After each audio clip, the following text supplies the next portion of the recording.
Norse colonization of North America.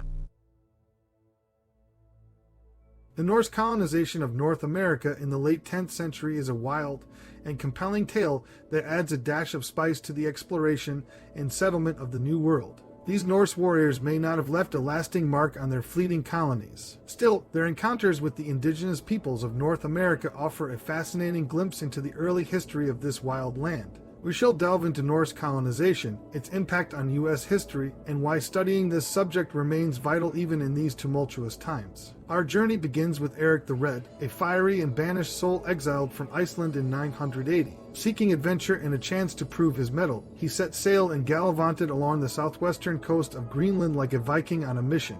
These audacious exploits eventually led to establishment of Viking settlements on the Frosty Island. But the saga doesn't end there. In 985, Leif Erikson, son of the notorious Eric the Red, set forth on his westward odyssey until he stumbled upon a land he deemed worthy of the name Vinland. Picture a fertile landscape, abundant resources, and the promise of new horizons that would excite even the most seasoned seafarer. Such was the allure of Vinland that subsequent voyages and feeble attempts at colonization sprouted like mushrooms after a thunderstorm. Now, let us delve into the complexities of the Norse encounters with the indigenous peoples. The dance of cultures, a swirl of exchanges and conflicts, colored this uncharted territory. Amidst the tumult, trade relations blossomed like a forbidden romance, where furs were swapped for goods in a peculiar display of peaceful interaction and mutual benefit. The remarkable Norse individuals introduced exceptional expertise in constructing ships and mastering navigation in North America. They emerged as pioneers of their era, fearlessly venturing into unknown waters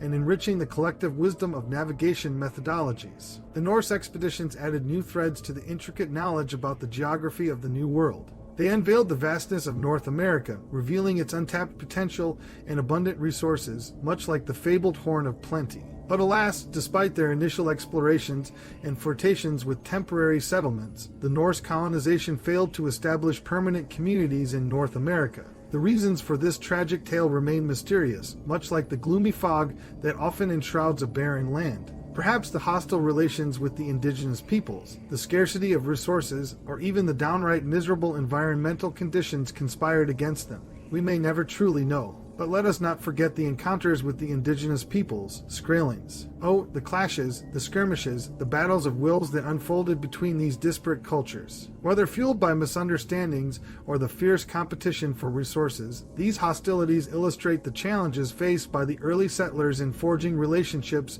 with the native inhabitants. It is a sobering reminder of the intricate dance of diplomacy and conflict accompanying the birth of new civilizations. And what of Christopher Columbus, that revered figure who claimed the crown of the first Europeans to reach the Americas? Hold your horses, for the Norse colonization challenges this narrative with gusto. By studying the Norse presence in North America, we expand our understanding of pre-Columbian contact and unravel the intricate web of interconnectedness between cultures across the mighty Atlantic. It's as if history is whispering in our ears, urging us to reconsider the old tales and embrace a broader perspective. The Norse expeditions were a prelude to the grand stage of European exploration in the New World. They paved the way for subsequent voyages, setting the scene for the eventual colonization by other European powers. They were the pioneers, the daring souls who dipped their toes in the unknown and set the wheels of exploration in motion. In studying Norse colonization, we embark on a journey of multicultural enlightenment. It encourages us to embrace a more inclusive and nuanced understanding of the diverse groups that shaped this great continent.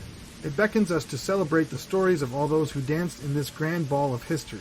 And here we find ourselves amidst the ongoing debates, the controversies that swirl around Norse artifacts and their authenticity. It is in these discussions that the importance of critical analysis and historical revisionism is illuminated. They urge us, the scholars and seekers of truth, to reevaluate past interpretations, question the tales of the old, and dare to explore new insights that may lie beyond our grasp. Though brief and ultimately unsuccessful in establishing permanent settlements, it holds a coveted place in U.S. history. In studying this subject, we enrich our understanding of pre-Columbian contact, shed light on the wild expeditions of early European explorers, and embrace the kaleidoscope of cultural diversity that forms the mosaic of North American heritage. With a humble nod to the Norse and a heart open to all voices, we embark on a journey toward a more inclusive narrative. This narrative cherishes the contributions of all cultures and fosters the spirit of dialogue among diverse communities.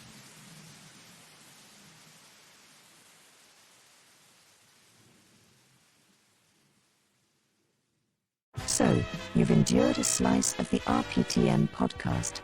We're not saying we aimed to tickle your funny bone, but we wouldn't mind if a chuckle accidentally slipped out. And hey, if we managed to wring a tear or two from those ducts of yours, that's just a bonus. If, against all odds, you found this episode remotely captivating, consider sparing a thumbs upward motion and indulge in the grand gesture of subscribing. Who knows, you might subject yourself to more of our potentially mind-stirring tete-a-tete in the future.